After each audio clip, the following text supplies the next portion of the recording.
Big pass ஷோவில் கண்டஸ்டண்டாக கலந்துருக்கிற fatman என்ற ரவீந்தர் நடக்க முடியாமல் ரொம்பவே கஷ்டப்பட்டு வரதுனால அவர் வெளியேற வாய்ப்பு இருப்பதாக கூறப்படுது. பிக் பாஸ் ஷோடைய 8th சீசன் விறுவிறுப்பாக தொடங்கி நடைபெற்று வருது.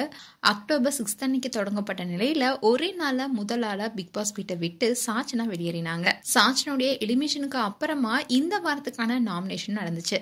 இதில் முத்துக்குமரன், ஜாக்லின், ரவீந்தர் சந்திரசேகர், ரஞ்சித், அருண் பிரசாத், சௌந்தர்யான்னு நாமினேட் செய்யப்பட்டிருக்காங்க.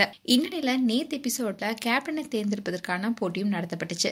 இதுல எதிரெதிர் திசையில சேர்கள் போடப்பட்டிருந்துச்சு. ஒரு புறம் ஆண்களும் மறுபுறம் பெண்களும் உட்கார்றாங்க.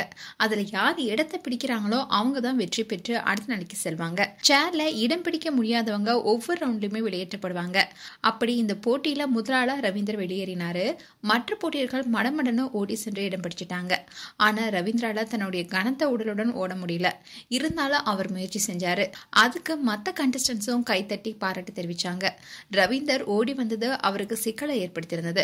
ஓடினதுனால அவர் காலில் காயம் ஏற்பட்டு வலியால துடிச்சிருக்காரு. இதை தொடர்ந்து நைட் அவர் ரொம்பவே கஷ்டப்பட்டதுனால பெயின் கில்லர் கொடுத்து டேப்லெட்டும் கொடுத்திருக்காங்க. நடக்க முடியாம இருந்த ரவீந்திர மற்ற கண்டஸ்டன்ஸ் எல்லாம் சேர்ந்து கைத்தாங்கலாம் அழைச்சிட்டு வந்து படுக்க வச்சாங்க. அவரால் நடக்கவே முடியாம ரொம்ப கஷ்டப்படுறாரு. ஒருவேளை அவருக்கு காலில் எலும்பு முறிவு ஏதாவது ஏற்பட்டிருந்தா அவர் இந்த நிகழ்ச்சியை விட்டு வெளியேறவும் வாய்ப்பு இருப்பதா கூறப்படுது.